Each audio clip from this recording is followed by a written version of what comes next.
This is Cas with Anora, and you're watching the Chat with Chaps live show.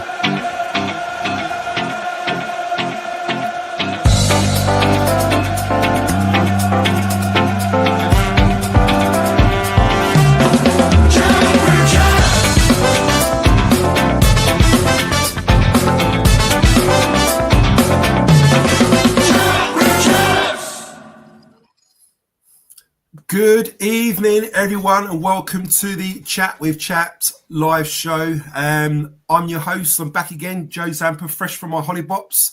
And I want to say, first of all, thank you very much to Disco Steve once again for stepping in while away. And you've done a fantastic job there, mate. I really appreciate all your help. And we're fortunate to have a very nice sort of couple of panelists on the show tonight, some experts. Firstly, Disco Steve, how you doing, Disco?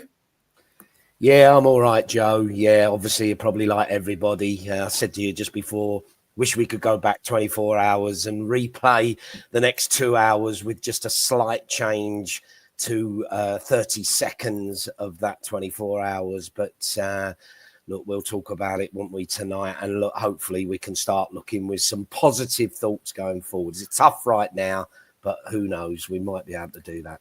That's what we need. If we could achieve anything tonight, let's try and end it on a high. If it means we show him a goal, or even Ben's goal, that'll come up one day. We need to try and put some positivity into how we're feeling at the moment. Ben, how you doing, mate? You good? I'm all right, mate. I'm all right. I think I'm calming down after not even just last night's. But are you off the ledge now? Are you? You're off the ledge. You talk yourself down. Just about. Yeah, we're getting there, mate. We're getting there. Just look, a lot of frustration around, I think, with everyone at the minute. I'd imagine that the players are very frustrated. I imagine Alex Neil's very frustrated, and we certainly all are. So, I'm trying to come out the other side. I spoke to the old man today. He's giving me a slap on the wrist about moaning too much. So, I'm going to try and be a bit positive, mate. Excellent, good stuff. Well, let's hope we can put some positivity to the show. So let's go to the chat as always, guys. Sorry, Joe. That's because your dad's suffered it a lot longer than you, Ben. True, mate. Probably yeah, what he said. Yeah, very true. Very true. Okay, so to the chat. First of all, friend of the show, Jeff Chowder. How you doing, Jeff, mate? Good to see you. I've got some work to do tonight. Try and cheer me up after last night. We'll do our very, very best for you, mate. Steve, evening. How are you, mate? Hope you're good. Matt, how are you, mate? Good seeing you yesterday. Hope you're well. Group here for the group therapy. I was hoping you'll give us a bit of group therapy, Matt. So we'll try and help each other, shall we? Ben the Beaver, how are you, mate? Good to see you. Jeff, how are you doing? Hope you're well. Ollie, good to see you, mate. Hope you're good. Lions Raw, good to have you on with us, mate. Ollie, good to see you. Oscan, how are you, mate? Good one. Hughesy, how you doing, mate? Bit tight tonight, thinking of doing a salmon, watching the action laying down. Oh, mate, how embarrassing. We'll touch on that a little bit later, Hughesy. The lovely Roslyn, how are you? Hope you're well. Good to see you. Colin, how are you, mate? Good for you to join us, mate, and appreciate your comments. John, how are you? It was gut-wrenching. It really was, mate. Alex S, on time as always. Good on you, mate. And John, 1 point against Oxford, Hull, Cardiff, only going one way. Well, look, we're going to try and put some positivity in the show tonight. So we will do our best to do that for you. Harry, good to see you, mate. Fans at each other's front on Twitter, looking good on the pitch. It's not looking good, guys. Very quickly on the chat, I can see the numbers picking up really quickly. I think we're up to over about 100 now already. Guys, we've been doing this live show now only since August, start of this season. And I must say, it's really sort of taken momentum and done really well. I'm really impressed with you guys joining us week in, week out.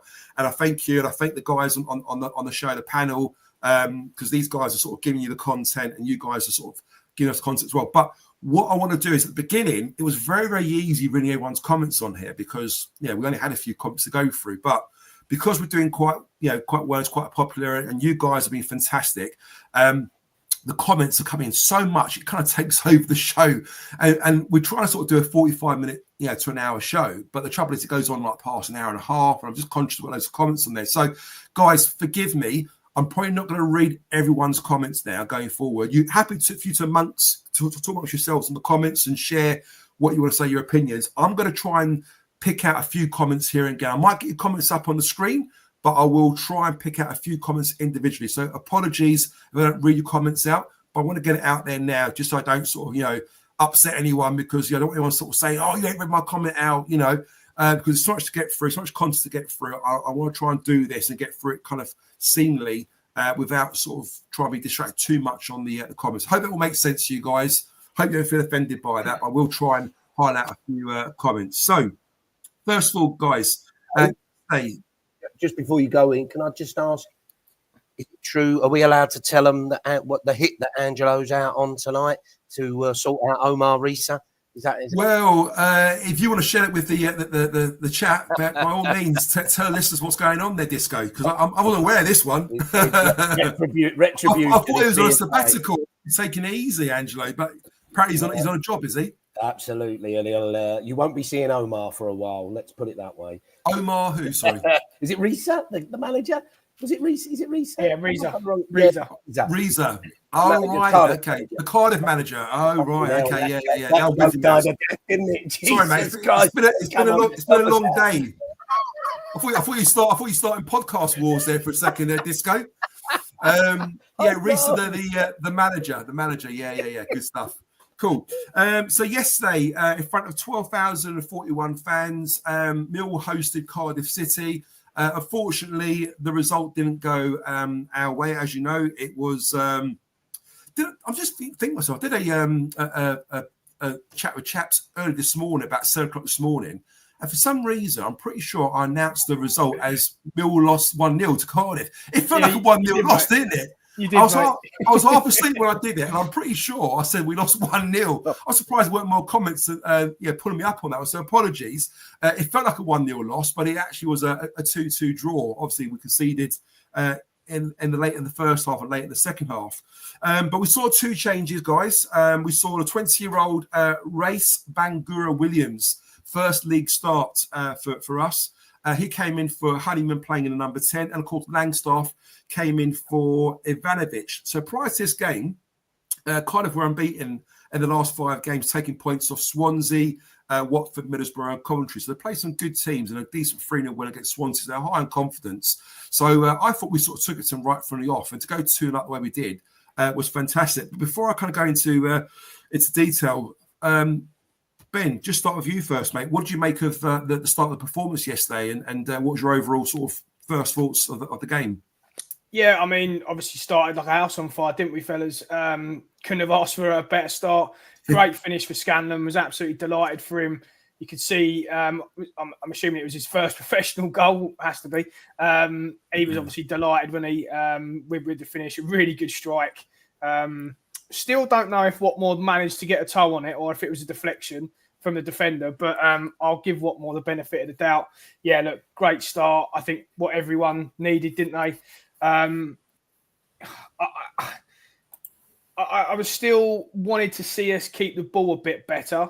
I know we'll go on to the second goal in a sec because it was a lot to talk about. But yeah, look, we didn't keep the ball as well as I would have liked us to. And I think overall, in terms of the game, that's why and how we let Cardiff get back into it, because we couldn't keep the ball well enough. But listen, the young lads, Bangura Williams was just superb, and we're all so delighted for him. It wasn't only the assist and his unbelievable feat, but he did a couple of bits of, again, when we needed to keep the ball, he managed to do it for us. He's still got a lot to learn, but look, I haven't seen anyone do that for us ever. We can say, yeah, Esse did it in moments, but I've never seen Esse do anything like that. Before everyone comes at me, that's not me saying he's going to be better than Esse. We hope that he is, but that's not me saying that. But unbelievable feat from the young lad, and good finish from Casper as well. There was one moment where I thought poor old Langstaff was going to be offside. Thankfully, he wasn't, and he managed to jump over it anyway. But yeah, look, great second goal. The rest is history, isn't it?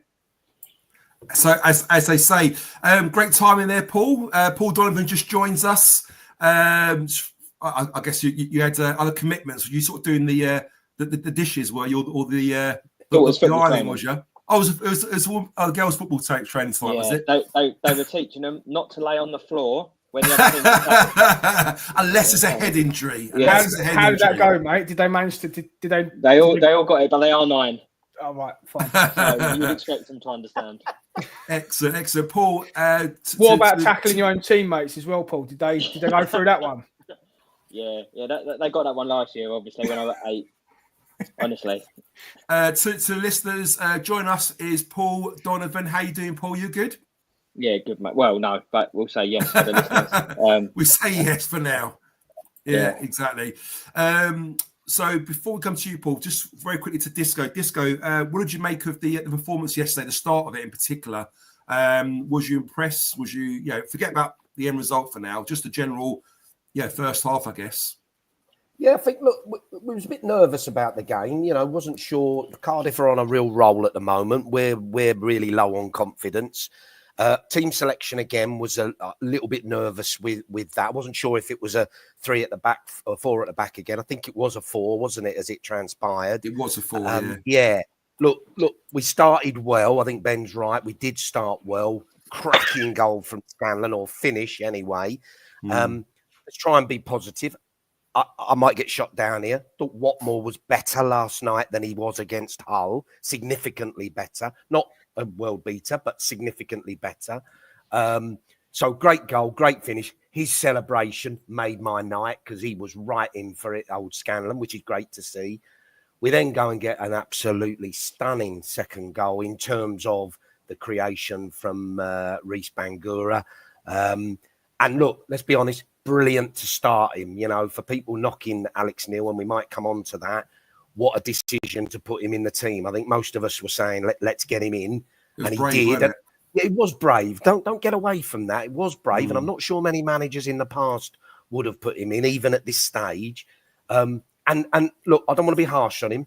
I thought the game was passing him by a little bit before he suddenly produced that absolute unbelievable bit of magic to create the goal. And a lovely finish from Casper as well, I must say. So it was a perfect goal for you, Joe. And look, I just thought, let's get another goal.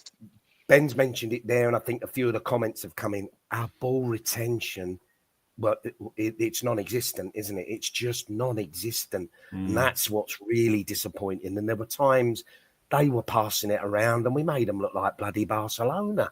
There was one time they went down the left wing on Lenny's side. I'm not saying it was Lenny. There were various players. They cut through us like butter. It was like, why can't we do that, more often, and they just seem to pass it so much more fluidity, etc. Anyway. But again, is that confidence, Disco? I mean, like I said, they come off a good, decent run. The confidence is high. They come off a 3-0 win against Swansea. I think any team with that kind of run, you've got to play with a little bit of positivity and confidence. I guess even we have when we've gone through like good spells, haven't we? Comment, but you're 2-0 up, Joe. You're 2-0 up. I'd expect us to then think, right, shackles off. Let's show what we can do. And there were some patterns. There was one, might have been second half. There was a really, really good move. No, it wasn't the one when Bangura flicked it through his legs. But look, we're really fast-paced, quick passing, tight defending, and we showed we can do it, but we don't do it enough at all, which is frustrating. Yeah. The goal was just gut-wrenching, wasn't it, at the end of the half? It was just a catalogue of errors, and people have said it. Sav laying on the floor was embarrassing. And you just had a bad feeling then, and in the second half, we didn't ever get going. As it went on, you thought, we're actually going to do it. We're going to hang on. I like a masochist. I've bloody watched the highlights tonight before this. And second half, there's nothing Millwall. There was the Langstaff shot. Other than that, it's all. I didn't think they were all over us, but chances-wise, it was all them. You get to 46 and a half and you think, we're just going to get over the line, and I'm pacing around the kitchen. Sorry, Paul. We'll move you in a second, mate. Sorry, mate. For a second. Go on. Yeah. Paul's looking for up there, waiting for his turn. I'm just thinking, there's not much more I can add. That's all I'm thinking. Sorry. No, you've done well. I'll just finish by saying one thing that does frustrate me. There will be some more positive, hopefully, a bit later. But every time the ball bounces around in our box like that, we seem to go to pieces, don't we? Yeah. I just knew as soon as there was that high ball and Cooper missed it, and their bloody NG always seems to do well against us. he nutted it down, and then they scored. And you just thought it's going in, and sure enough, in it goes. And it was gutting. Well, before we cheers that, Disco, I really appreciate you talk through that. That's all right. I appreciate it, mate. Hopefully, you left a little bit for Paul to talk about. But what I've done tonight, I've done a little bit of prep for this show. So I've actually got some footage of the goals. So before we hear from Paul, I just want you to look at the Scallon goal. Just sort of talk us through this a little bit, because people talk about Watmore, as Disco said, and what Ben said. The chance he created for Scallon. If you look at it back again, it wasn't actually Watmore, was it? Who got the assist? It was actually a tackle, wasn't it, Paul? But before we go to, let's have a quick look at that, so listen to what I'm talking about.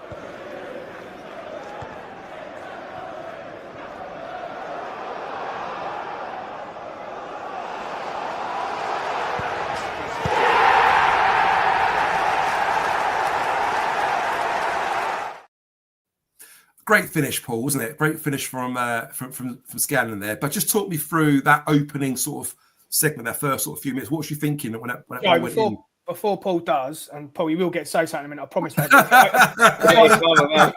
Should I stick him on mute? It'd be easier, wouldn't it? Can you go lay down, Paul? If I'd have known we were going through the game tonight, I wouldn't have come on. Jesus Christ.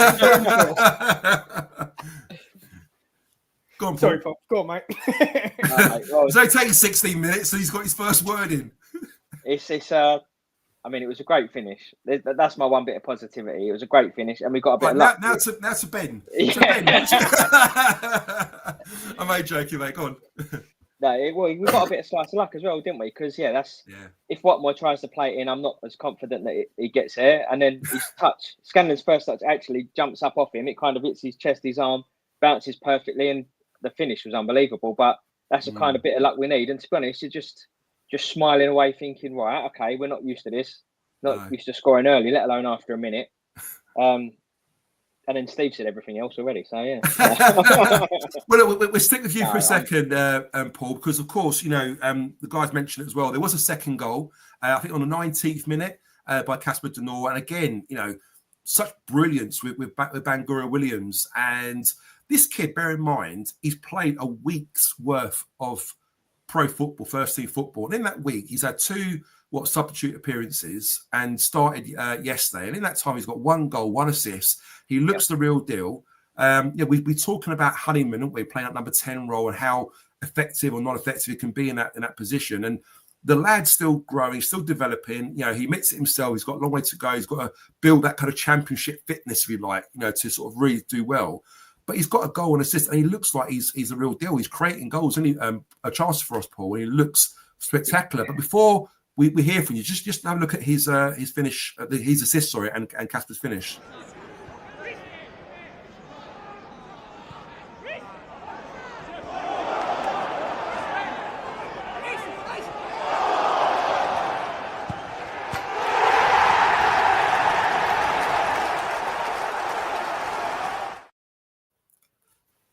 I mean, Paul, what did you make? Just talk us through that, and what was you thinking when you saw it?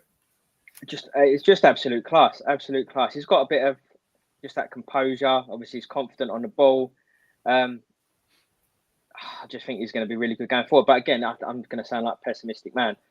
I don't think it's fair either to just suddenly make him the new SA, because he's like 20 odd, but he's different. He's had SA's been with the club, professional club, since he was like 9 with us. So he's come through and he's learned. This kid's been at Tooting and Mitcham 12 months ago. So it's not the same. And he has got all the ability in the world. And I do think he's going to be massive going forward. But we can't, or it's not fair on him to pin our hopes of staying up and creating anything. As in like the pressure. 20-year-old kid. Yeah, that's what I mean. Yeah. He should be coming on in games, affecting them. And he might be poor sometimes, he might be good sometimes. And kind of like, I mean, to be fair, he's had 2 great starts, and he kind of shut me up, because I was thinking that yesterday. And then when I think that bloke still turned inside out. He's trying to work out which way he's going. He got subbed off, didn't he, after he got megged as well. Yeah. But yeah, he's just a class player. Seems like a lovely kid. I just hope he keeps growing, and just don't put too much pressure on him, because it's not fair on him. Exactly. And come to you next, Disco. I mean, on Bangura Williams and the way he created that chance, I mean, he speaks very, very well to the cameras. He talks about his development. He talks about him sort of learning, getting better. I'm even hearing, obviously off the field, what a great great kid he is, you know, people that know him and professionals and sort of stuff. What do you make of the assist and his start, if you like, as a Millwall player? Yeah, look, I echo Paul's thoughts there. You know, we've got to be careful not to put too much pressure on him. But I thought it was, look, I'll go back to, I think it was a real bold decision from Neil to play him, to start him. The right decision in my mind, and he proved it. I felt the game passed him by a little bit before he did that.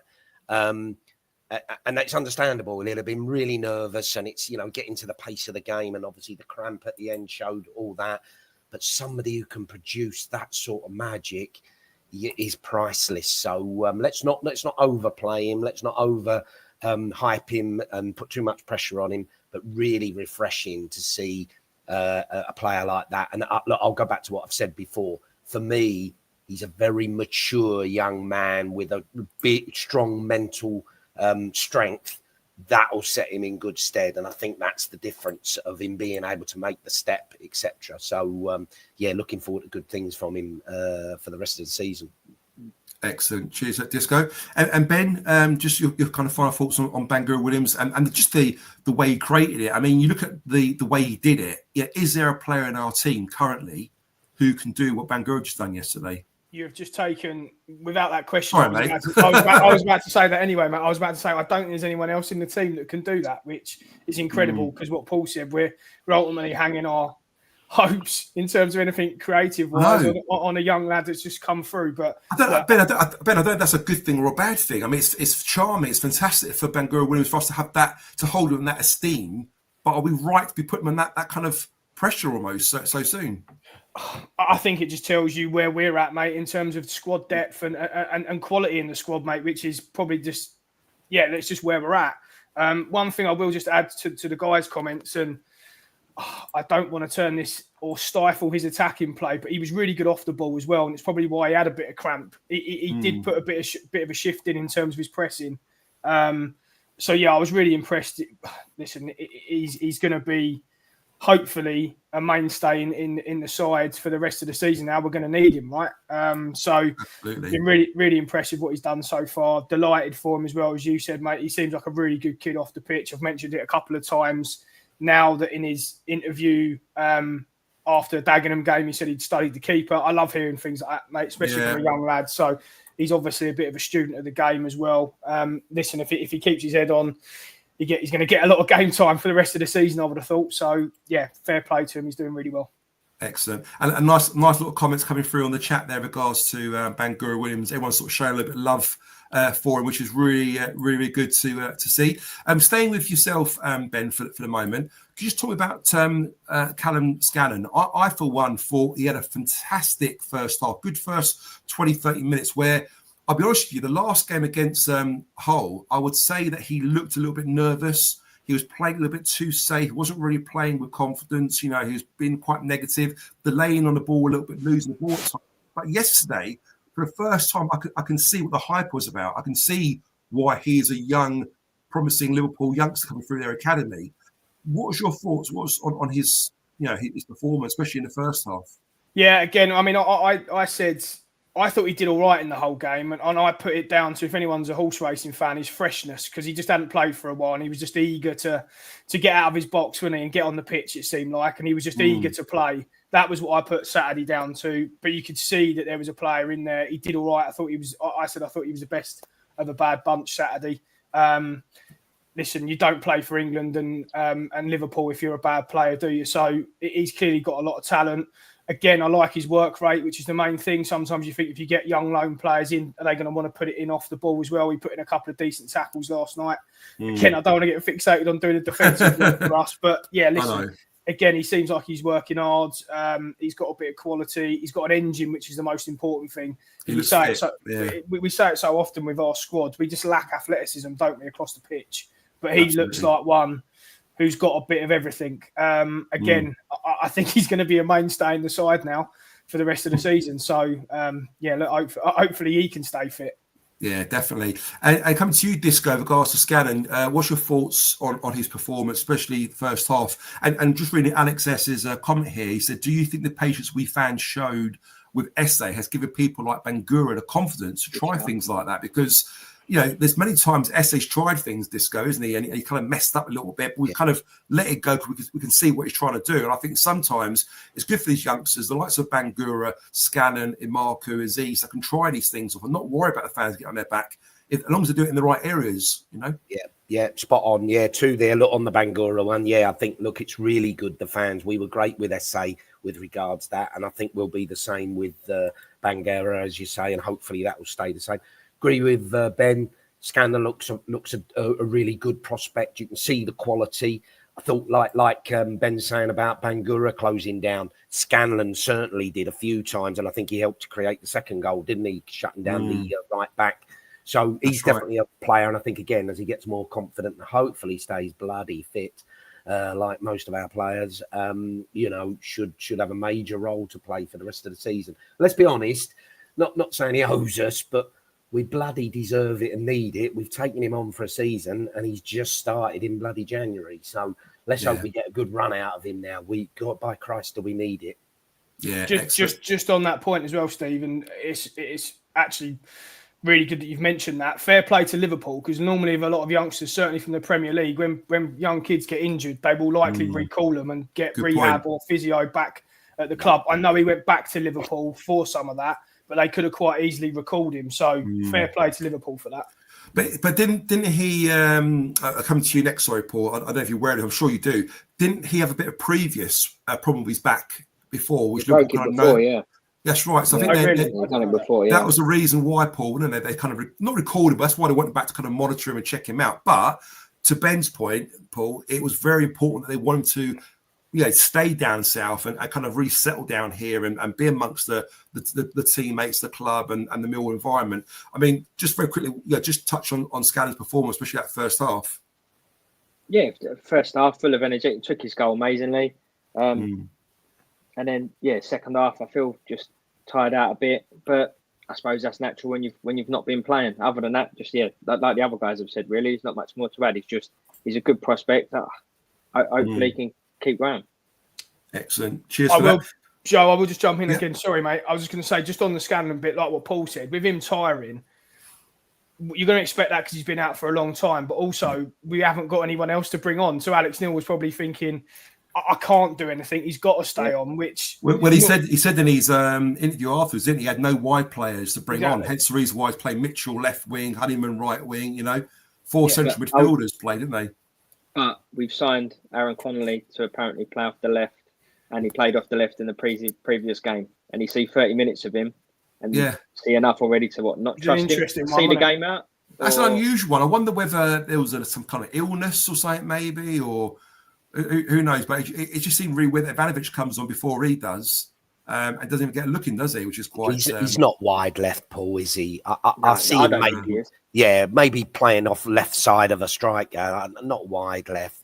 But look, neither is Billy, neither is bloody half the team, But can I just say as well, if it weren't, obviously Alex Neil's, we'll probably get onto it. I don't know the plan. Obviously, it's been a bit rushed for me, but with Alex Neil, I know he's obviously new to the job and stuff, and by no means slagging him off, but if that had been a Bomber or a Rowett substitution, bringing on Honeyman right, Billy Mitchell left mid, I think the fans would have let them know in no uncertain terms that you're asking for it basically. I think there was still about 10 minutes to go, and then with the injury time, you're talking whatever it was, 17 minutes where we're just camped in our own half. And as bad as Billy's goal, I know we're going to get onto it. Sorry, for the last goal was, and I can't defend it because it was shocking, but he's probably never been in that position, has he? You can try and defend it if that's okay. I'm going to show you the goal. Well, I'll show you Billy's goal just yet. I'm going to show you the Willett goal because I'll say one.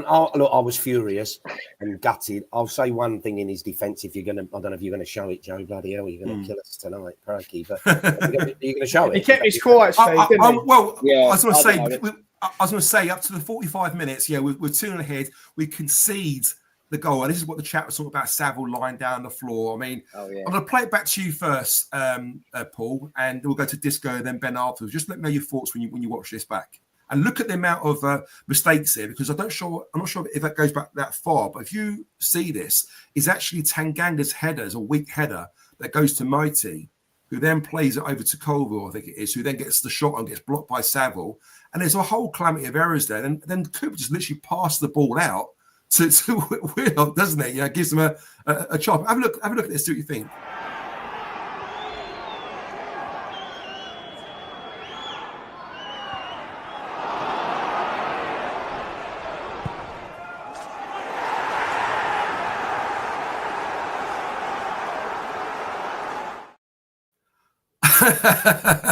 Well, Paul's had enough.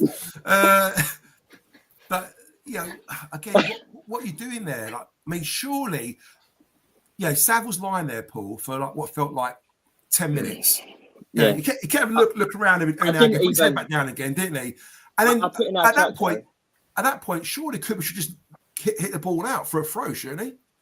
To be honest, I didn't even know that Cooper and Leonard messed up because I was so fixated on Sav, just shouting, "Get the fuck up!" Like, what was you doing? Like, because he kind of looks that way. He's like, "Right, am I getting? No, I ain't getting nothing." The ball kind of he puts his head down again, doesn't he? He's like, "Yeah, what about this way? Nope, still not." And he just stays down, and I'm just thinking, you can just feel it when it's going to happen. Like Steve said at the end, that same thing with the lofted pass, and you just think, "Oh, I know what's coming here." It was the same with that. So I didn't even see live the fact that Cooper and Lenny tackled each other, but it's just a whole it's like a circus act. You can't make it up. It is. It's an absolute joke. I mean, Disco, what was your thoughts after sort of watching that? I mean, obviously, I know you saw it yesterday, but looking back at it now and just seeing everything, it's just a whole heap of errors, really, isn't it? Yeah, look, it just gets worse, doesn't it? Every time you watch it, it just gets worse. Langstaff first. I won't show it again, I promise you. Oh, thank God, yeah. Langstaff. The second one's coming in a minute. yeah, that's why. Look, Langstaff tries to clear it, fucks it up. Look, it's a catalogue of poor errors. Look, Paul's right. Come on, what is Sav doing? You know, to lay down there so long. I know sometimes the ref will blow because he thinks it's an head injury, but he's looked up, looked around. He ain't getting anything. So getting up. If he plays dead, Steve, he probably might get it. If he literally plays dead, but I don't think he understands. Like, if you're looking around, he's not going to blow up. Injured. But it's not a headshot, is it, Disco? It's not a headshot. No. Like it's not a head injury. So the referee's just looking at it thinking, "We'll get up," you know. There's no obligation to stop the game there. You know, frustrating as that is to say, it's true. So that was ridiculous. Look, the bloody cock up between Lenny and bloody Cooper was just embarrassing. What's that? The comment, the perfectillion on zero. Do you know that clip? No. The guy who laughs. Is that like that's the score? Oh, why are you gay? Is that one? Oh, that's brilliant.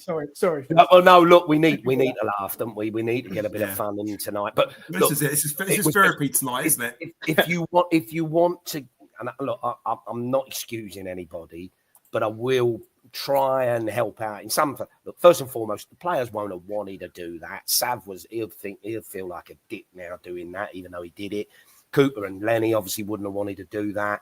But look, what a catalogue of bloody bad luck as well. You know, how many times would Cooper hit that? It would hit Lenny's boot and spin off out or something. It goes straight to Willock unmarked. So really, really, it's almost like the gods are against us as well right now, you know, and they are. And I'll come on to something that happened later in the game that, again, I've watched again, and I can't believe it happened. But so, look, just inexcusable and schoolboy, that's the problem, isn't it? Schoolboy defending. And defending recently. Absolutely. Ben, just want to get your thoughts on that goal. I mean, great finish from Willett. No one's mentioned what great finish was from Willett. I mean, he had Jensen completely beaten, but surely he shouldn't have had that chance, though, Ben, in the first place, should he? No, I mean, just want to touch on Langstaff. I don't want to almost say bless him, but bless him. Yeah, he's trying to help out, didn't he? He's tracked back to try and help out, and he's managed to knock it in their path to then create an attack. I'm not going into the Saville thing. It's embarrassing. I know what he's done. We all know what he's done, but there's got to be a point where you've got to get up. The Coops and Lenny thing, for two senior pros to get that much of a cock up between them is just ridiculous. And then I think Coops will be really disappointed. He stands off Willock, doesn't get tight enough to him. And I think Alex Neil kind of said it as well. He's got to get out and get a bit quicker at that point. He just stands there, and I think he'll be disappointed. It's a great finish.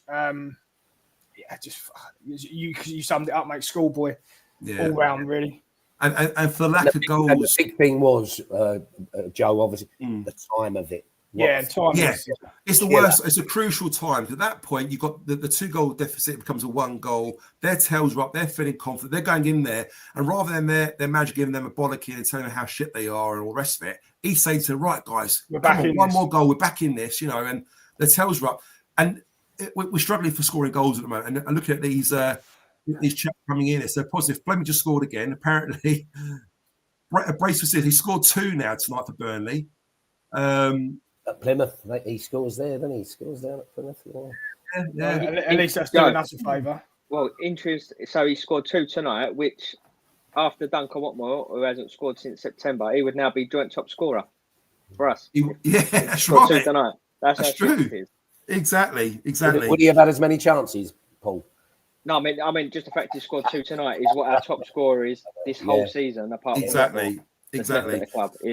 So, guys, that was the first half, guys. Second half, obviously, there were very, very few chances. So I've noted here you had the Callum Robertson shot edge of the box, which is one that Jensen sort of saves fairly sort of comfortably. There was an opportunity where Chris Woodard, again, on the left hand side, I think Langstaff's tracking back now, and he sort of turns in one way, then the other way, has a left foot shot, goes slightly wide of the post, I think, from memory, sort of curls out. But on 51 minutes, Ben, I know we talked about Bangura Williams, and we're going to talk about him again. And fuck me, why not? He deserves it, But there's this play where, again, he's in his number 10 role, Ben. The ball gets played through to him. He's got 2 midfielders on him. And the quick feet that he showed there, Ben, I don't know if you remember seeing this. He sort of drags the ball back one way and it goes the other and literally leaves 2 players behind him. He then makes a run, goes through, and he plays a lovely through ball to Langstaff, and Langstaff's offside. Now, is he delaying the pass? Was Langstaff wrong to be offside? Should he have held his run? What was your thoughts on A, the skill, and B, the Langstaff offside? Was he right or wrong? It was me and Paul. Paul, it was us, wasn't it? In the chat, you said earlier should have gone earlier. I said Langstaff's got to stay on side. Yeah.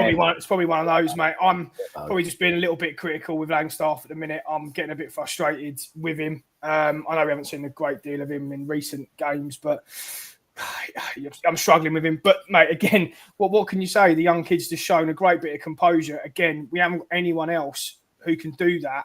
It's true. We need more.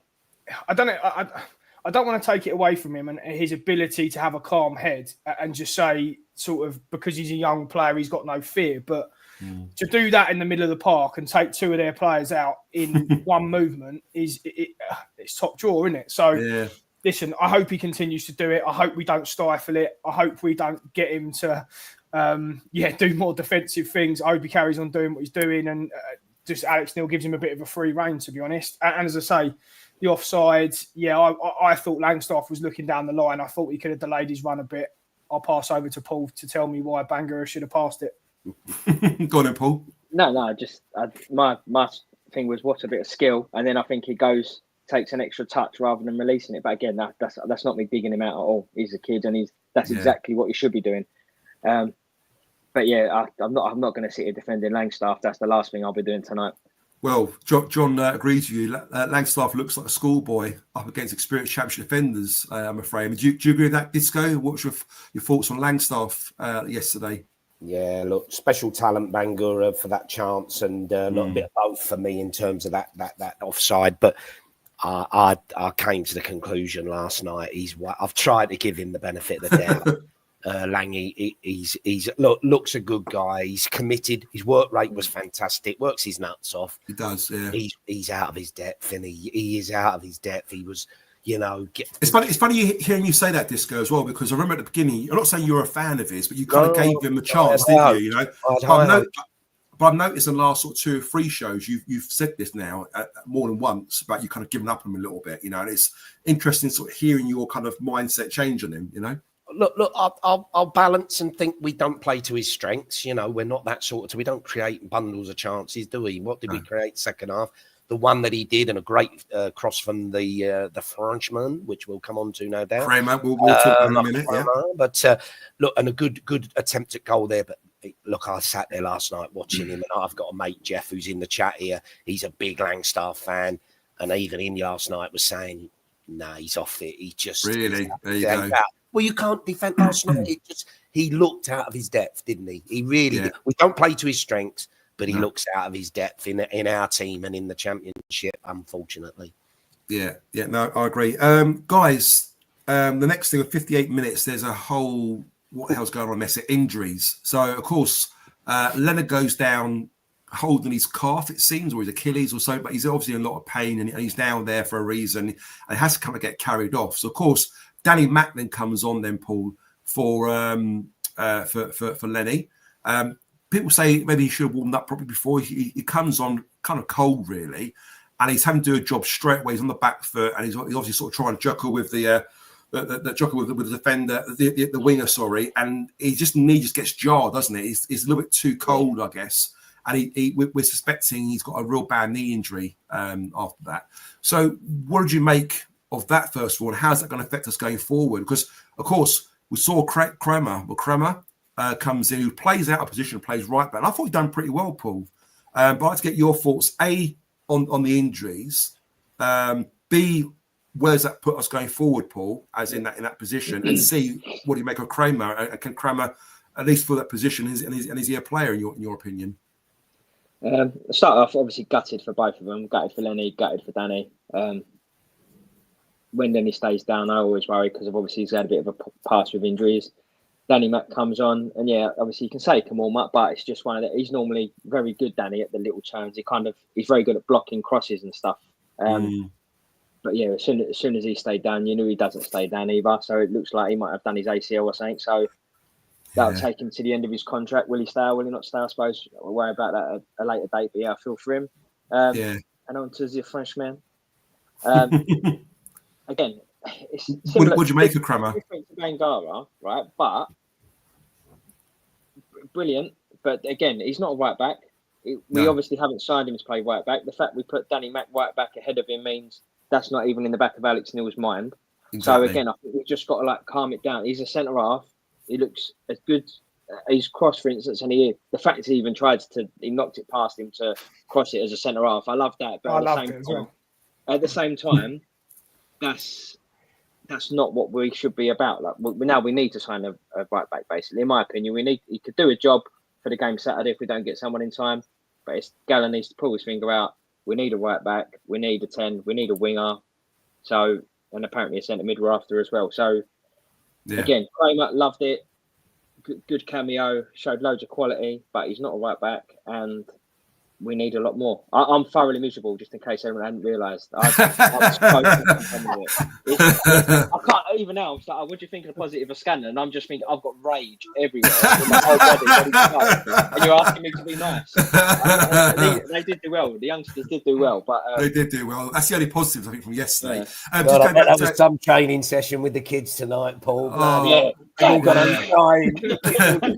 Get up! Tonight, girls, we're doing 50-50 all night. Exactly. John Prue just says there, sure it's somewhere that Neil had said injuries to Lenny and Danny are not so bad. So let's hope there is some truth in that, because it would be a shame to sort of see him out for that long. Disco, before we come to you, Matt Richards says Kramer looks like a player. I like his attitude.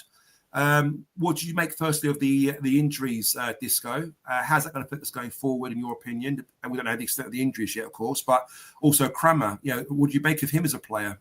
Your first thoughts? Yeah, look, on the injuries, gut wrenching, innit? Look, Lenny has been an accident waiting to happen. He's done brilliantly this season to last as long as he has. Played pretty much every game, hasn't he? And has played really well, right? Not been as good recently, but not been bad by any stretch. So like Paul says, when he goes down, oh Christ, this is bad. And when he got carried off, you're thinking shit. Then you think, well, look, Danny, he's been waiting in the wings. Good chance for him to come and stake his claim. And then one of those worst, almost off the ball incidents where you just know. I'm wondering, do we blame the pitch at all? People saying he hadn't warmed up. The pitch is not looking good right now, is it? Did his studs get caught, or blades, whatever they have these days, get caught in what doesn't look a particularly good pitch right now. But somebody said before there, Neil saying they're not so bad. I thought he said the opposite, actually. I thought he said they do look bad. I hope I'm wrong. Danny especially looks like a long-termer and really serious. I can't see him playing for us again this season, unfortunately. Mr. Kramer, go on. Yeah, so I said to you about Cranmer as well. What's your thoughts on him? I know he's playing out of position, so it's unfair for us to give him a proper, analyse his game yesterday. But as a player, as his attitude, was you impressed with what you saw? Look, like Paul said, we've got to be careful not to get carried away. He's not a fullback, you can tell that. But listen, you can only judge on what you saw. And he came on at a difficult time in a position he doesn't play in, a new club. And listen, he held his own most definitely and was a real breath of fresh air going forward, unbelievably so. When he went down the wings, Thierry Henry-esque. And took the he wasn't afraid, was he? Yeah. He wasn't. It was so he's got pace. So he's got a bit of pace. I heard the Exeter fans saying he had a bit of pace, actually. And you can see that. Yeah. So I hope he takes Mr. Georges Honeymoon to one side and shows him how to cross a ball. Because a great couple of crosses he put in as well. So you think, look, one thing I didn't think, I'm being a bit harsh, but didn't think he was as dominant in the air as I expected. I disagree. I disagree. Only reason being, where I sit quite high up in the Kitchener stands, and for the majority of the time when he was kind of playing in front of me, and you see it, some high balls go up towards him. There was a couple of throw-ins where they kind of throw up the line. I thought he was quite dominant, and I heard Exeter fans saying that he's very good in the air, quite commanding. And I was quite impressed with him actually with his heading. Don't get me wrong, a couple of times hugely encouraging debut, wasn't it? I'll say so. And Ben, just end it with yourself, mate, regards to the injuries and, obviously what this means going forward. I don't know while we're listening to Ben, when you guys can answer this question, is there any good, decent right-backs in the youth coming through it, man? Not that I've seen or heard of, but back to that point again, Ben, what did you make of the injuries, first of all, and also with Cranmer coming in? Yeah, I mean, they're always the worst ones, aren't they? The non-impact injuries. I don't think I'd read anything into Danny just coming on because he just got turned inside out, didn't he? And it's just a twist. I think that looked the worst of the two. You just feel for both of them exactly what Disco said. Danny's coming in with his bit of opportunity now with Lenny potentially out, and that happens 2 minutes later. You just can't make it up, can you? We're thinner than thin now in terms of the squads. It was interesting, though, that Alex Neil didn't think to put Kramer in the middle and Tanganga out right back because he played for Spurs at right back. I wonder if he just didn't want to disrupt it in the game and he might start there Saturday. That would be interesting to see. The injuries are gutting, as Paul said. We really need reinforcements now. Kramer looked good. Again, he's a centre half. He's not a right back. The fact he was trying to take people on down the outside, I thought fair play to him. Good bit. And he got his crosses in though, Ben. I mean, we say that, but he done really well to get at least 2 or 3 crosses in, didn't he? One decent cross, I thought, to Langstaff, which he hit on the volley, which looks right. But Joe, that shouldn't be like some amazing yardstick. Like that. No. That's standard, isn't it? Exactly. And it went to another player on our team. Yeah, it's mad, isn't it? Exactly. Hey, somebody just put there, Kramer in a back three with Jaff, obviously, and Coote. Listen, when you think about the right back situation, maybe wing backs, I'm not a fan, but maybe that's a good idea. You could play a winger, as a stroke with wing back. I was going to say to Disco, exactly what Ben's saying there, Disco. I think we might be forced to play a back three now with maybe a Honeyman, as Steve Cosgrove just said, maybe like a Honeyman as a wing back on one side and possibly like either Scannon or Joe Bryan left wing back. The only issue with that, fellas, is I would say yes, it can be a positive formation, but it absolutely won't be for us because we can't create anything going forward anyway. So it will end up being a 5 at the back. And we'll be sitting there for 90 minutes soaking it up, which is my only concern in doing that. But as you say, we might get forced into it. It's Joe Edwards Mark II, though, if we do that, because we did that with Joe Edwards. And the reason why we ended up going was because he refused to change. And we had Danny Mack and Murray Wallace as wing backs. And then we were wondering why we couldn't create and couldn't score anything. That's right, yeah. If you haven't got the players, you can't do it. But then I don't think we've got the players in this squad to play any formation at the minute. Yeah, so... pull your finger out. Guys, it's time. And by that, what I mean is we're going to have to sort of talk about the late goal in the 97th minute. Now, obviously, we've all seen it. We've seen it in the chat. You guys have seen it as well. I don't want to give Mitchell a hard time on this, but I think it's quite clear to see that, when he gets the ball, if you look at it back again, he's got the opportunity to pass the ball to Saville, to pass the ball back to Cooper. I think if you even watch Cooper, he actually puts his hand and points to where he wants the ball. But I think Mitchell, whether he's low on confidence, he's got nervous energy, all he's thinking is, 97th minute, I want to clear this ball and get it as far away as possible. But he swings with his left foot. And I guess, let's watch it back and let you decide what you think after you Thanks, watch mate. it. Cheers. Yeah, cheers. And we'll come to Ben first.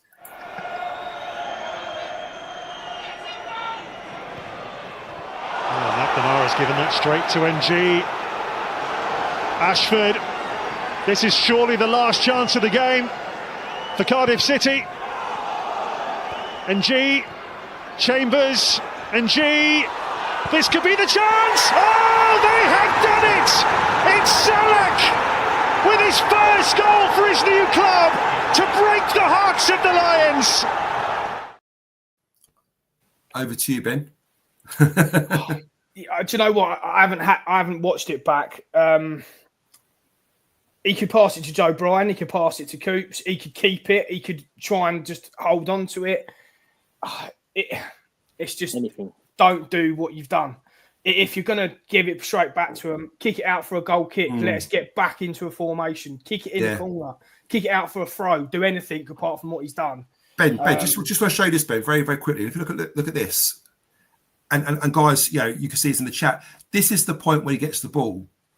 Now, even there, mate, he can roll that to Sav. He can roll it. He can roll it to Coops. He can have a touch him out to Joe Bryan. But can you see Cooper's hands reached out, almost telling him where he wants it? Yeah. The defender's put him off there, isn't he? I reckon the defender Chambers, next to Tango, whoever that is. No, sorry, the one next to Tango, their striker. I reckon that's what's putting Billy off passing it back to Cooper. We don't want to fuck it up, but instead of that, he's done it worse anyway. There though, Paul. I mean, we're a 4-on-2 in a square. Yeah, we're a 4-on-2 in a square. I know it's a tight position, but have a bit of confidence to keep the ball. We've got 4 Millwall players against 2. We can keep the ball there, and even if we just have one touch, it goes to Coops. He can hump it. Like, just don't do what you've done. It's so bad. There's just lack of composure again, which is just.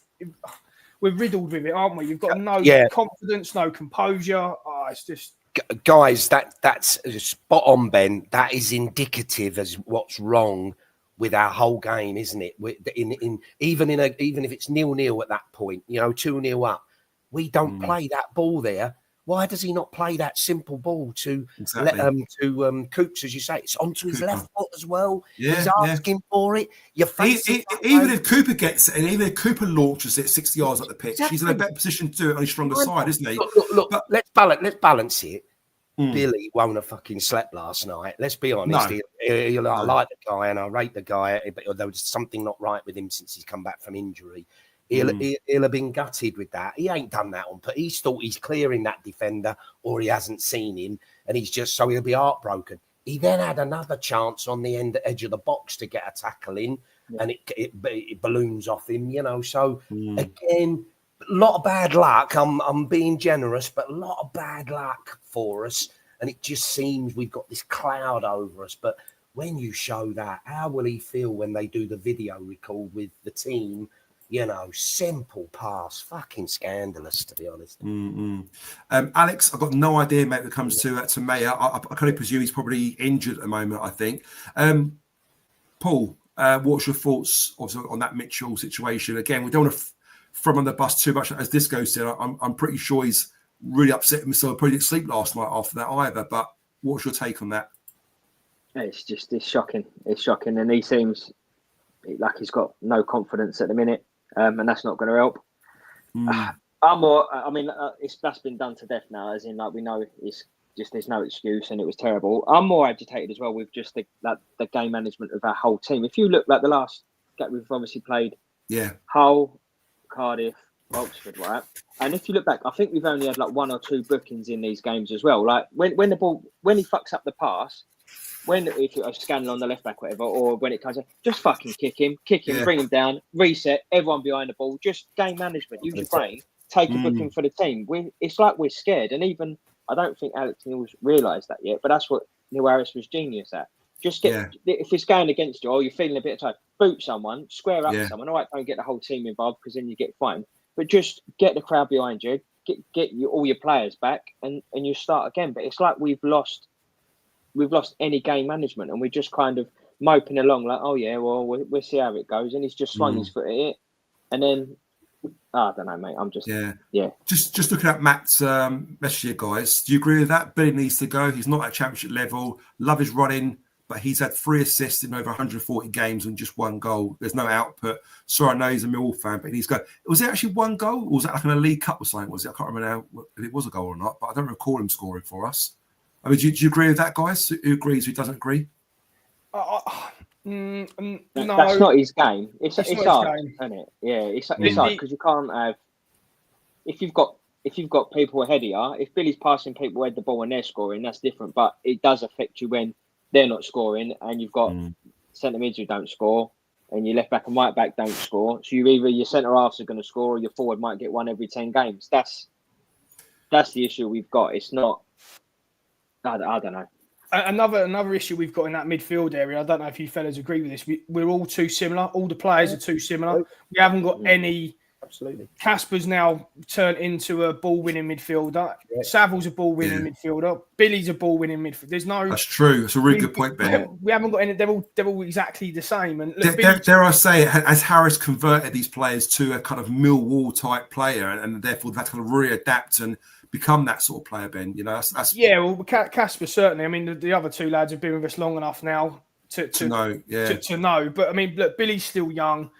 He's never going to be a player that's going to get us 10 goals and 10 assists. He's not that. I think with someone maybe more creative next to him, I still think he's got a purpose in the squad. And listen, he has come back. It's only his 2nd game back from injury. My issue is what Paul said and what Disco said. It's the game management, not from one player, from the whole team. It's not, I don't want to single out players all the time, but it's now as a collective, as this squad, we can't seem to manage a game. And again, I'm not digging out Ivanovic here. When he comes on, we need it to stick up there. I don't want him passing it back first time. Yeah. A little bit of experience around. There's someone needs to tell him, stop trying to flick it around the corner. And again, I'm just picking on another incident there, so it's not just a Billy bashing, but we need to manage the game better at that point. And listen, as we keep saying, confidence would have been at a low anyway. It's going to be through the fucking floor now. Yeah. Okay. Really good points there, Ben. You're bang on. Look, how many times did players have chances to hold the ball or you know, take it into a corner, whatever? Brian a few times was bloody lumping it or heading it away. Nobody was composed, and we went into the corner, didn't we? Again, I don't want to go Honeyman bashing, but do you remember Honeyman and someone else went into the corner flag? They fucked it right out. It was like, Jesus, can't you just eat the ball down and win the free kick or the throw in, and we give it away sloppily? You know, poor game management, really was. No, good. Paul, there was 2 parts to that era. Obviously, Mitchell's getting a lot of shit for what happened, and I do feel for him. And I'm sure if he could turn the clocks back, he would not have done what he did yesterday. But what's your thoughts on Tanganga's marking of Zelic for the goal? Because when I saw it in real time, I thought, you know what, great move from the forward and the way he sort of did. But I'm going to show you a picture here. Now, if you look at Tanganga, he's falling over to his left, our right. Look at this picture. Now, what happens is, about a second before that, the ball's played to Zelic. He just leans Tanganga a little nudge and turns. In doing so, Tanganga falls to the left-hand side. And look at the gap that Zelic has got to shoot here. And he hits this ball, and he hits it basically at Jensen's head. And Jensen can't quite react quick enough. And the ball kind of goes through his hands and he kind of skips off his forward and goes into the goal. I mean, does it Tanganga got to be better in this situation? Yeah, he's the guy who's actually marking him at that moment. What was your thoughts on that? To be honest, mate, I mean, you've hit the nail on the head there with your analysis. I haven't. In the build-up, I noticed that obviously Cooper was a bit flat-footed for the jump. I feel like, and Perry and G out jumping him. That was probably error number 3 actually, because Billy was just kind of dangled his leg out on the edge of the box. Yeah. Let's go for it. Billy shocking pass. Scanlon don't go through the player and just backs and backs and backs and backs off. Yeah. Caesar cuts inside. Billy Mitchell dangles a leg out and don't actually get involved. The geezer put some dumbass flick into the area that 9 times out of 10 wouldn't do anything. Yeah. Cooper's flat-footed. The geezer heads it. And I did notice that the bloke pushed Tanganga was obviously a bit stronger, but I hadn't noticed the rest of it. But yeah, and that's it. And then unfortunately, if Lucas Jensen had a fatter face, we might have won, but we haven't. So, well, this is it. And you know, and the thing is, it's just a whole load of errors there. You know, we talk about poor game management. You know, you're in the 97th minute.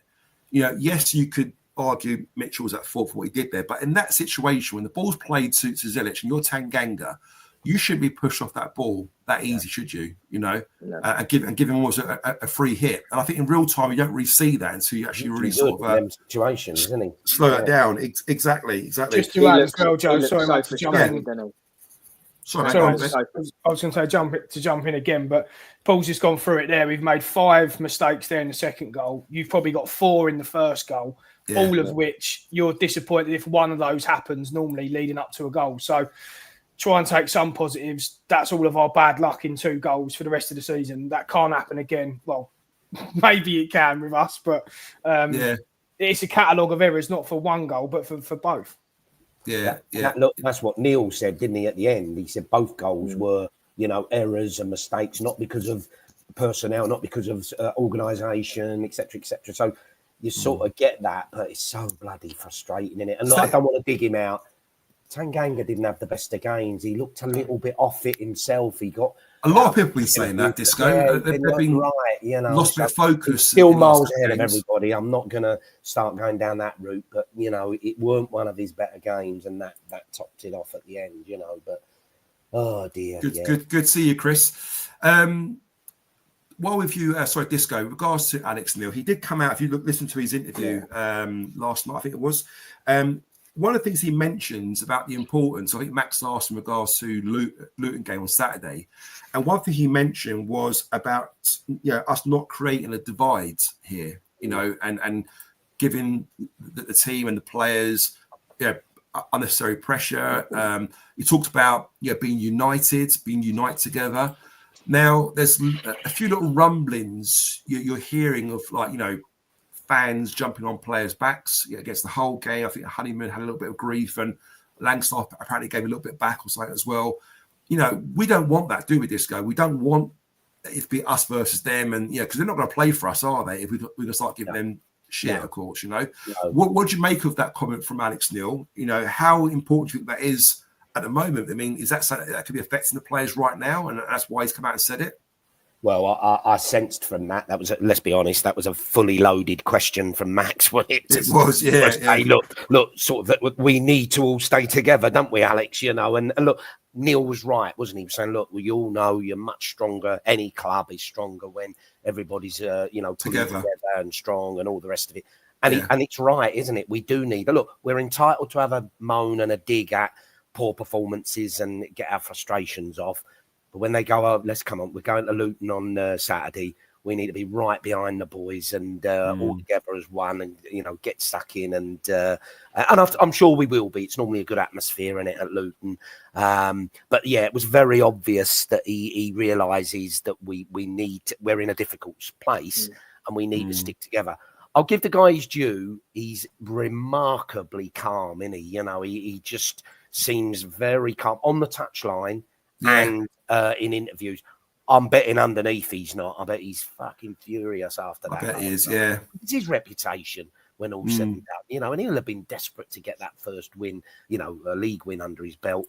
Look, there's people digging him out today. I understand it. He's done some things that I find strange. And we've talked about it with personnel and positions, but overall, he's also done a lot of good things, playing Bangura for once and Scanlon, etc., etc.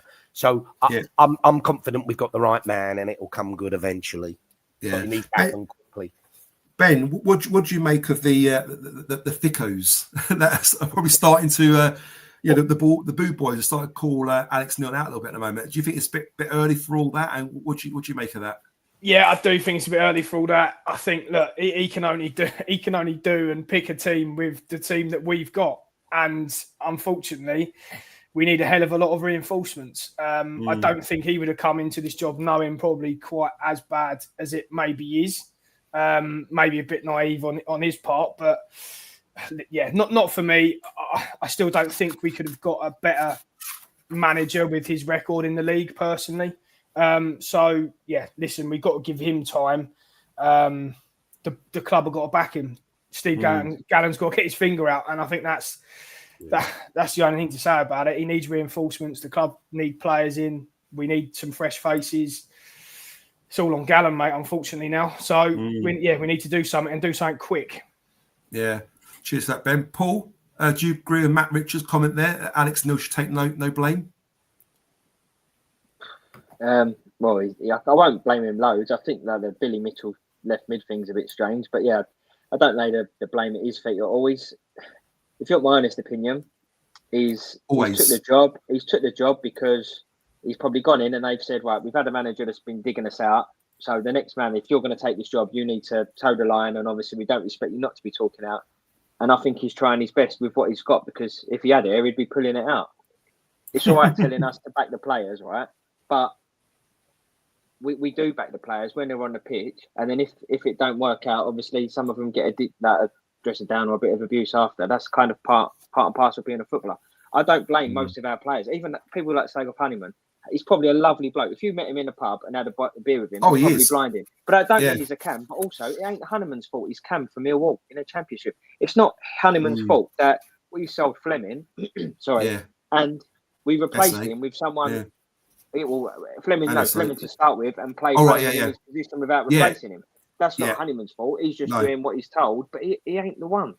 And now we're selling Essay, and again, I know it's only a week ago or whatever. No replacement still, but we've brought in a centre half. That's great. We've brought in a centre half. Guess when we needed a centre half? At the start of January when Cooper was out. That's right, exactly. Yeah, good point. We can get behind the players, but you need to give Alex Neil the players, and you need to give us players to get behind, because it's not enough. And Paul, I'm sorry, and Paul, Joe, give the guy a break. I mean, how's your luck? You know, look at the bloody injury list right now. I know Sammy's come in and inherited, but look, let's be honest, how different would we be with Coburn, Imaku, Aziz in the team right now? And now he's got these two fullbacks go down in the same game. He must be thinking, what the frig have I done here? You know, and he's not showing that emotion because that's not his style. Deep down, he'd be thinking, Christ, how's me bleeding luck here, you know?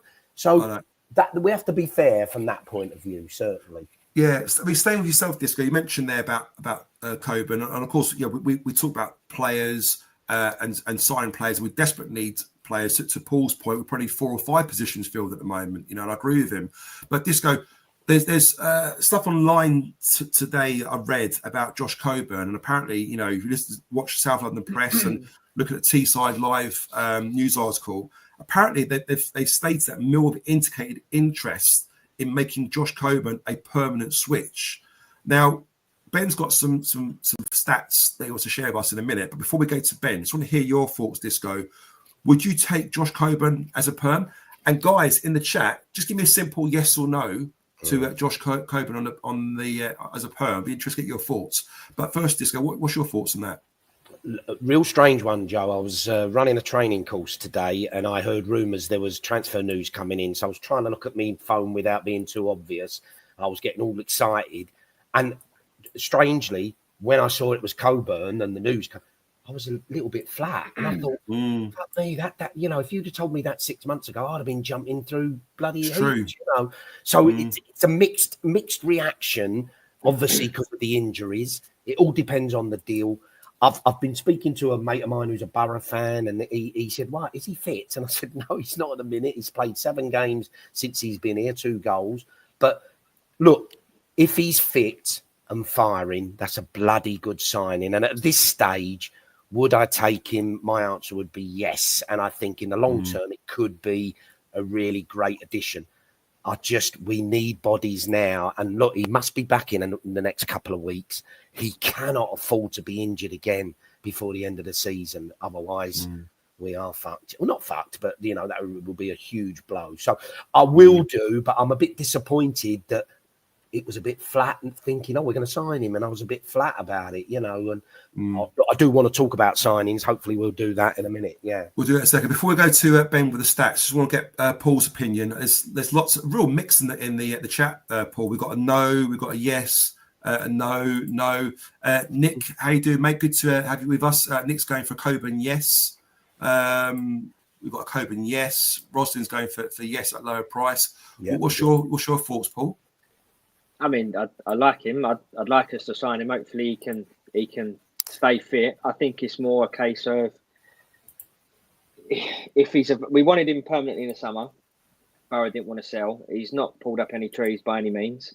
We still think he could do a job going forward. And I'm trying to guess him reading the room. Latif's not gone yet from Middlesbrough. They want to sign Ryan Giles from Hull. That's going to be a couple of million. They might need a couple of million to purchase him, and they think they'd rather do that so he's now available. So again, I like it, and it's great news, right? But at the end of the day, we need someone ideally for Luton Saturday and Portsmouth Tuesday, because I've got a whole thing I wrote down earlier where it's funny you say that, Paul, because John's completely just said that, as you said. He said we need someone now, not in 4 weeks. There you go. But he did the same. Gallen did the same in August, right? So in August we had 3 league games, and Harris was moaning we needed players. We started getting the main players from the 28th of August, 29th, then we signed on deadline day Ivanovic and Coburn, right? Same thing again. We're just throwing away games and throwing away points that we need because we're waiting till the end. It's great, right? If we could sign 4 £2 million players on deadline day, and we'll look a better team. But guess what? We've played all these shit teams this month, and they've all took points off us. We're playing catch up, and now we've played all these teams twice, apart from Portsmouth, and we're going to now be playing Leeds away, Burnley away, with all these new shiny players. But you're talking another level then.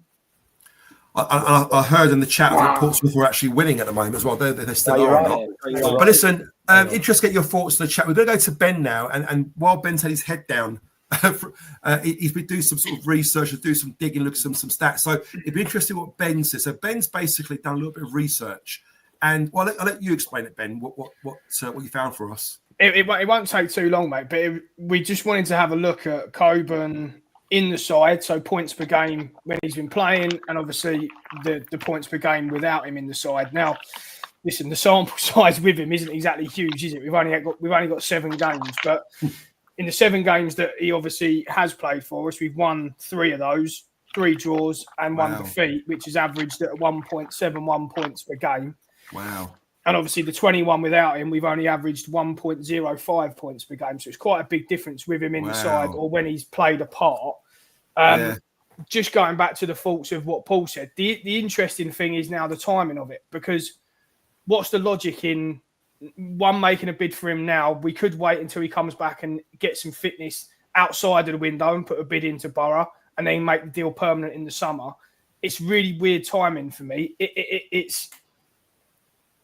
We've gone past the loan deadline, so we can't go back to Borough and be sold to another club anyway now. So it's a bit of it's just weird. I really don't get it. Like if he does well, though, that's the thing, isn't it? It's all right. That's why you got. Yeah. I would say though, he's played 7 games there. That's what I'm saying. 3 times as many games he's missed 2 times as many games he's missed than he's actually played.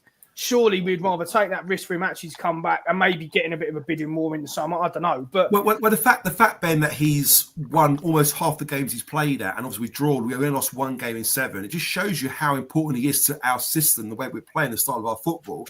The question is, can he stay fit?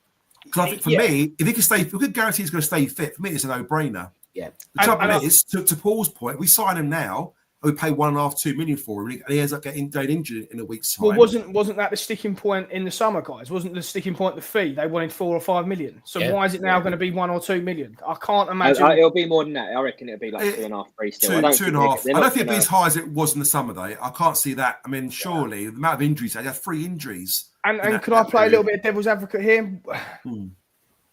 Where does that fit with him and Ivanovic? Because they're 2 very similar build players. They're not different. Ivanovic is slighter, a little bit quicker, but he ain't got a blistering pace again, which I've highlighted a few times. Where does that fit in? Well, we've then got £7 million worth of players nearly. Say we get them for 3.5 million. I would answer that, Ben, in a couple of ways. So Alex Neil's come out and said himself that Ivanovic isn't that big target man. Well, yes, he's 6'2", he's a big lump, but he's not that type of player. He said that, Alex Neil. Josh Coburn is. He's always going to win headers. He's going to mix it. He's going to be aggressive, be angry. And I Right, just think now, I think it's weird because he's still quite young. How old is Josh Coburn? How old? 22. So he's 2 years older than Ivanovic, but he can actually be a mentor for Ivanovic. And I think when he was playing, and you see Ivanovic first breaking through, I think he was a perfect player for Ivanovic to sort of study and watch when Harris was here, to almost sort of say, you know what, that's how you got to be. That's how you got to play. And I did notice Ivanovic when he came on against Hull? Well, it could have been yesterday. He actually looked a lot better in the air. I think it was yesterday. He actually won more headers in the game yesterday than he has done in all the games played for us. So it's almost like Alex Neil's had a word and said, listen, you're going to have to toughen up a little bit here. A bit like Kenny Jackett did with Steve Morrison. You got to be a horrible CUNT and start winning those headers and be a bit more physical. Because I did notice a different side of him when he came on, different to what I've seen before. The only thing I look better for it. The only thing I'd add there, Joe, and going back to Steve's points earlier, now I don't think Langstaff is the answer, but we're not playing to his strengths at all. And again, we've spoken about this a few times. When he was at Notts County, he played in a 2 up front with who was the other fellow they had up front? Wasn't McGoldrick last year, was it? Anyway, they had another centre forward and they played in a 4-4-2, or he played in a 2 all the time. And his role was to score goals. It wasn't to do Tom Bradshaw-esque things like what we're making him do now. Now, again, caveating that with, I don't think he's the answer, but I wouldn't mind seeing him play alongside Ivanovic or Coburn in a 2 and say to him, you're the goal scorer, let Coburn or let everyone else do the running. You stick the ball in the back of the net when you get your chance. Now, again, I know he's had chances and he hasn't done that, but you get my point. I think they're 2 very similar players. I'd be concerned about those 2 up front, just my take, because they are quite similar. Ivanovic and Coburn, that is. Yeah, interesting. I see like Ben, Joe says, I see Coburn as being the lead, and give Ivanovic time to develop and be the second fiddle, if you like, and learn from him, but also, look, 60, 70 minutes and then bring him on as a sub or alongside him. So, look, Ivanovic will get less game time, but I don't think that's a bad thing right now as he develops his career. But look, it's a risk. It is a risk. We are rolling the dice right now with signings. I'll tell you what, probably the good news for us all is we're obviously going to go and sign Poku because he's injured. Oh, is he? So that'll be out till March, isn't he? So we're obviously for him. Okay, so just to kind of end the show off, guys. Paul, you're one to kind of know what goes on in the rumour mill with players moving, coming and going. Right? I mean, who are you sort of identifying as options for us at the moment, and what positions do you feel that are most important for us, I guess, to fill right now? Well, we need a right back, need a 10. Yeah.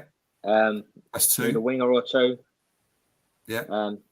And then, and in the thing it says, Richard Kelly said about a centre mid. So we obviously are looking for a centre mid. He won't say it unless he's been instructed to say it. So, and also, so to interrupt you, Paul, do you feel we need an extra defender, or could wait till the summer for that? Because every good team, I think everyone's centre half. I'm not sure who mentioned it. Someone mentioned every good team needs 4 fit and available centre backs as cover. I think we've got 3. We've got 3 plus your Wallaces and your Hutches. Wallace if you have to, Yeah, so it's not. I mean, it's not ideal, but I can't see us. We're going to need to spend a bit elsewhere.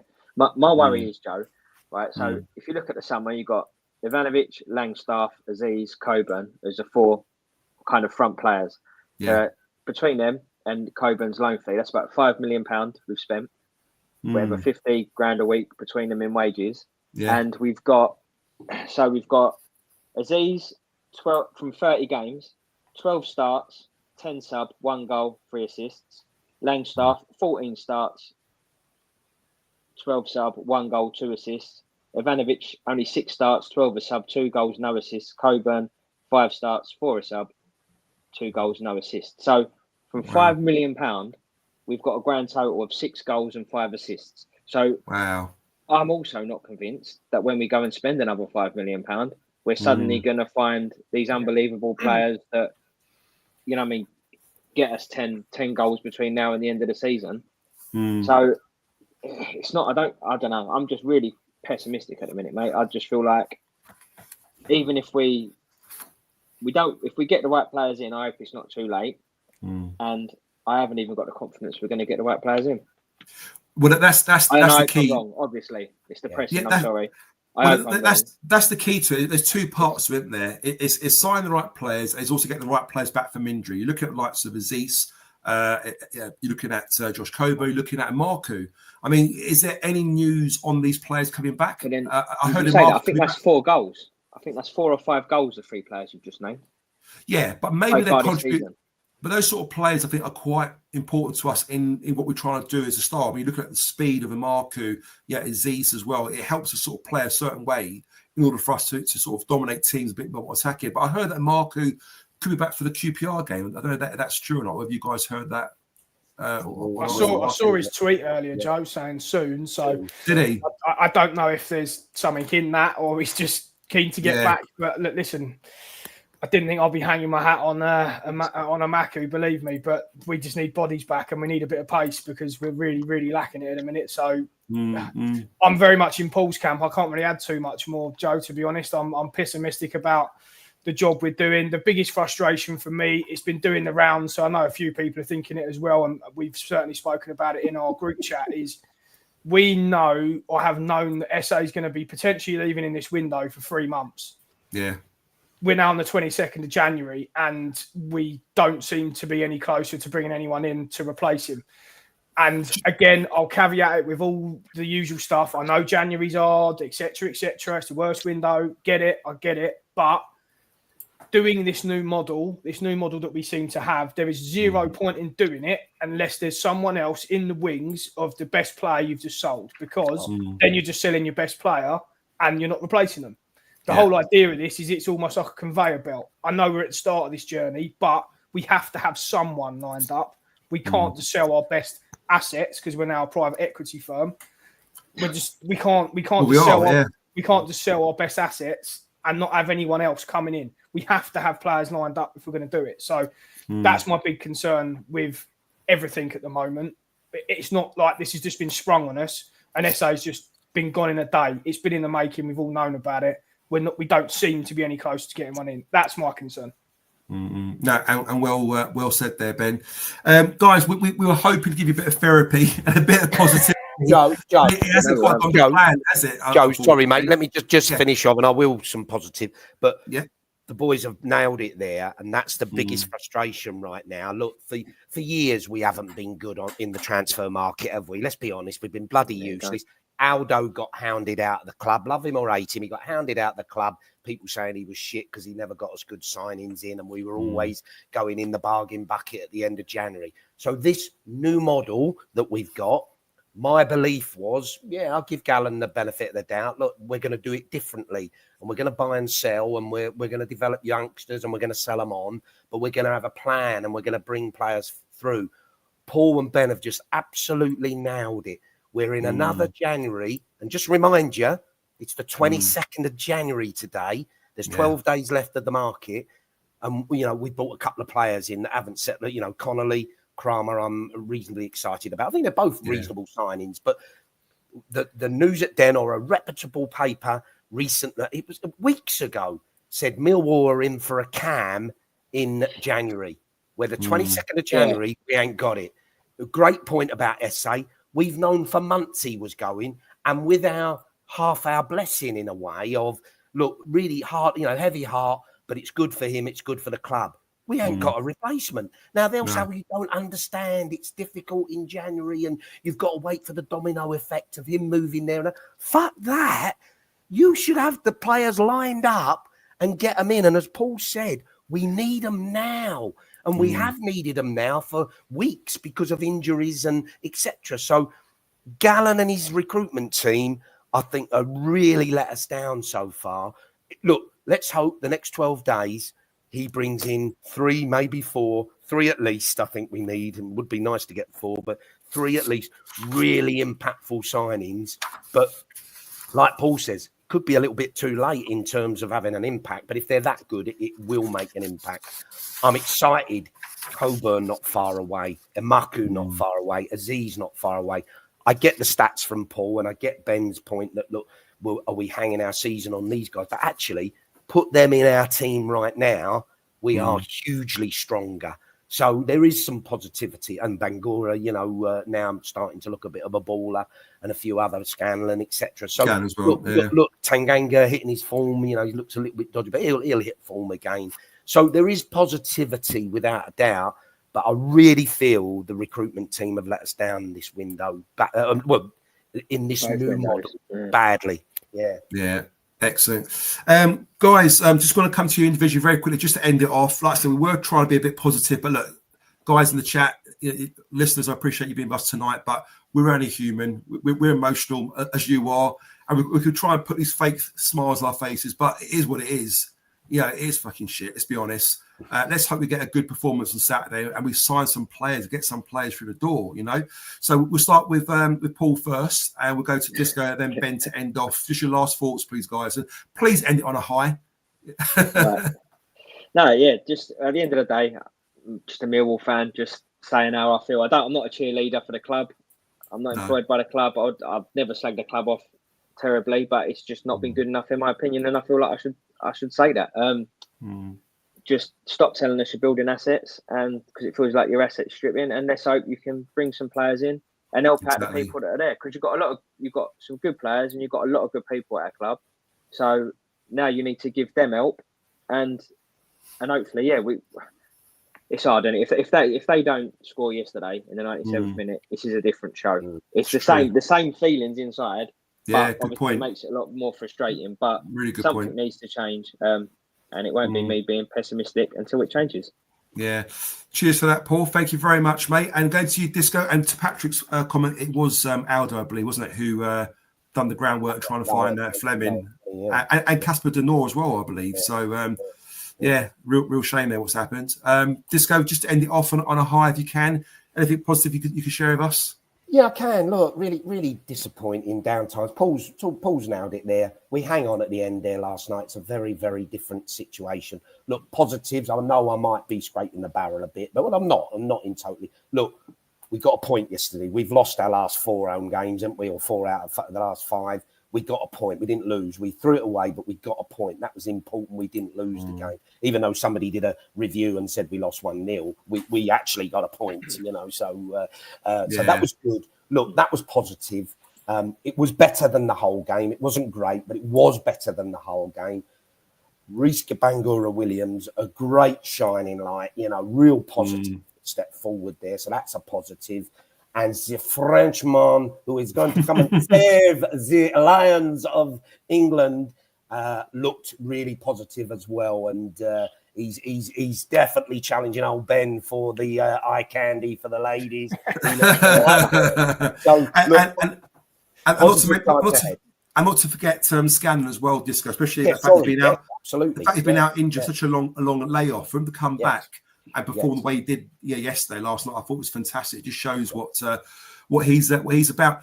Before we get to Ben to end the show off, guys, thank you for listeners to be with us tonight. If you're still here and you're still listening, you're still watching, please don't forget to like the show. If you haven't subscribed, again, please subscribe to the show. It helps with the algorithms. As you know, everything we make in this channel, all the profits makes goes to Cancer Research UK. So by you liking the show once you've finished on YouTube, really helps us, guys. So please do that before you forget. And Ben, just to end us out, if you want to sort of share with us on a positive charge here, let's try to get 3 out of 3 if we can, yeah? Yeah, I'll be positive, mate. Listen, we can't change these results now. Let's look forward to Luton. Let's look forward to Pompey. They're 2 games that almost, if you get 4 points out of those, you're probably looking a bit more up again rather than down. So, listen, let's look forward to the games. It's still in our hands in the sense of, we win those 2 games. We're all a bit more positive, aren't we? So, I know that the big point is there that is the if. But listen, we scored 2 goals. There's a positive. Excellent. Good stuff. I'm scraping about it. That was hard, wasn't it? It was hard. I was looking at you, looking down, trying to think of something. I'm mini cheddars there. Can I it was already inspiration from them? Freestyling. Lads, thank you so much for giving up your time tonight to be with us. Really appreciate it on behalf of the listeners. Thank you again for your comments and your expertise. We will be back again next week. Now, next Tuesday, I think we're playing again at Pompey. So I'm going to be at Pompey. So there'll be no live show for that one. So we'll probably do something on the Wednesday again. If that's right. So listen out for the socials, and we will be back. Guys, if you're going Saturday, enjoy the game. I'm going to go Saturday. Looking forward to. Always like Luton away. It's a bit of a quirky ground to go to. So I'm looking forward to going to that one. And well, exactly. So just to end the show off, guys, I'm gonna leave you with a bit of footage. Don't worry, it's not me. It's not my goal. Don't worry, I won't do that to you. I want to end it on a positive, not a negative. So I'm gonna leave you with this, guys. Just sit back and enjoy this. Bye for now. Bye-bye.